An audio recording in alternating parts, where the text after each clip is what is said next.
Attention Commanders Nation. The Empire is being built in DC, and you won't believe what's coming.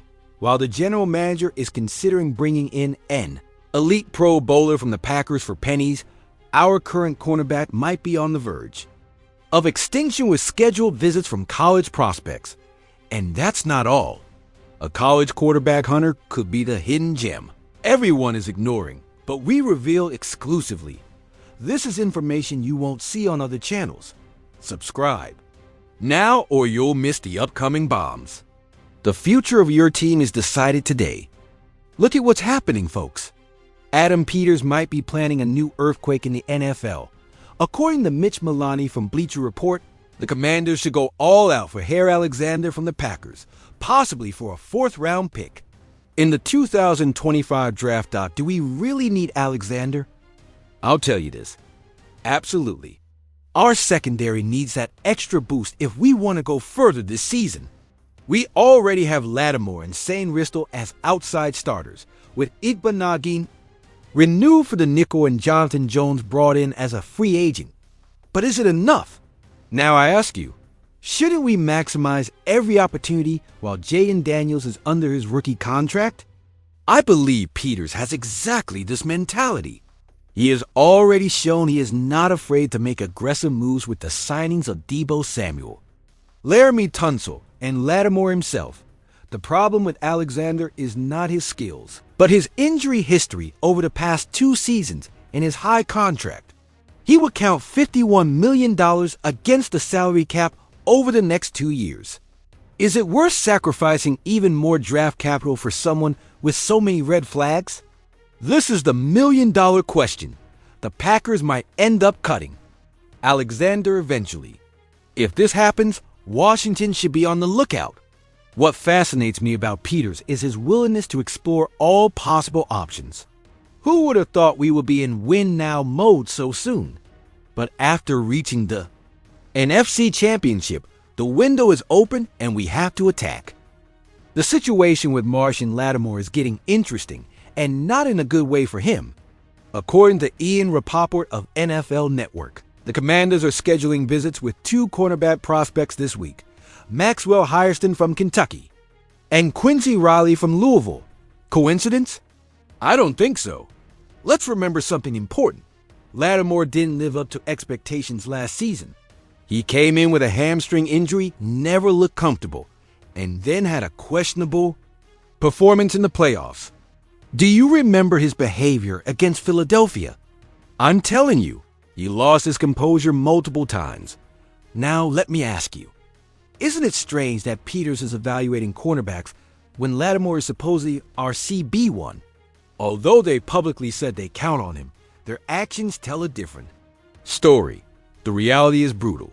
The Commanders can save $18.5 million in cap space with no dead money if they decide to cut Lattimore next spring. Peters is a strategist who leaves nothing to chance. These visits with prospects are a clear sign that they are preparing a plan. Shane Ristel proved to be the future of the franchise as rookie, but the rest of our secondary has questions. Igbenogany improved, but he's still an unknown. Jones is just a short-term solution. Peters knows this better than anyone and is covering all his bases. Lattimore has the talent to get back to his best level, but these moves make it clear that patience has a limit. On a team with Super Bowl aspirations, there's no room for passengers. The pressure on Lattimore is real, and these visits are a reminder that no one is guaranteed in this league. There's a name you should note: Rucker. Mason Cameron of Pro Football Focus identifies him as the perfect edge rusher prospect for the Commanders that everyone is overlooking. With only 5 picks in the upcoming draft. After trades for Lattimore, Samuel, and Tunsil, Peters needs to maximize every pick. And if there's one position that urgently needs reinforcements, it's the pass rusher. Our current group lacks explosiveness. Despite adding some veterans. Why would Rucker be a perfect fit? Let me tell you this. He's smart, has quick hands, and leverages his natural pad level. In his last 2 seasons at North Carolina, he earned over 80.0 grades on Pro Football Focus as a pass rusher and was in the 93rd percentile in win rate when pressuring the quarterback. Let me ask you, isn't that exactly what Dan Quinn needs in his defensive scheme? Quinn has a reputation for maximizing the potential of players with Rucker's physical profile. Although Rucker is smaller than the ideal size for a constant starter, his clinical tackle technique and initial explosiveness make him a fascinating option to strengthen our pass rush rotation. Sure, there are concerns. His lack of length can leave him lost in the crowd at times. His counter moves need refinement, and he must improve his awareness of play development. But Rucker projects as a quarterback pressure specialist, which is exactly what the Commanders need. If there's anyone who can get the best out of him, it's Quinn and Joe Witt Jr. If I were Rucker, I'd be jumping for joy if I got a call from the Commanders. And if I were Peters, I would definitely consider him on day 3 of the draft. Hey, Commanders Nation, if you thought this season was going to be smooth sailing, think again. Adam Peters is still making moves to build a championship team, and today I bring you 3 key points that will test your nerves.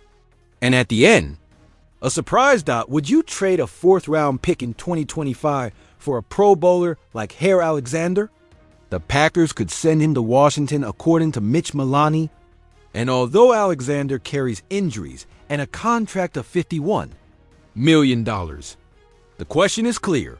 Do you think Jaden Daniels should have all the weapons possible now, or is it too much of a risk for a win-now scenario? His talent is undeniable. But in Washington, every dollar and every pick count twice as much. Marshon Lattimore arrived as a savior, but today, Ian Rapoport reveals that Peters is evaluating cornerback prospects like Hairston and Riley. Would you let Lattimore go to save $18.5 million? Or give him one last chance after his playoff downfall? With Benjamin St. Ristel proving to be the future, Peters' moves scream one truth. No one has a guaranteed spot. Not even a veteran. Kaimon Rucker doesn't make the big list, but PFF labels him as the ideal pass rusher for Dan Quinn. Do you think a prospect with 93% QB pressure like Rucker is the missing piece to crush Doc or Hurts? Yes, his size is a concern, but if Quinn polished stars in Dallas, why not here? And now, the moment to decide. Would you support giving a 4th-round pick for Alexander? Cutting Lattimore to fund more signings? Or trust Peters to find hidden gems like Rucker? Comment with your phrase. Commanders take command. And if you want to be the first to know if these bombs drop, subscribe. This is not just a channel. It's the home of those who demand glory. Turn on the bell. Join the family, and remember, hail to the Redskins.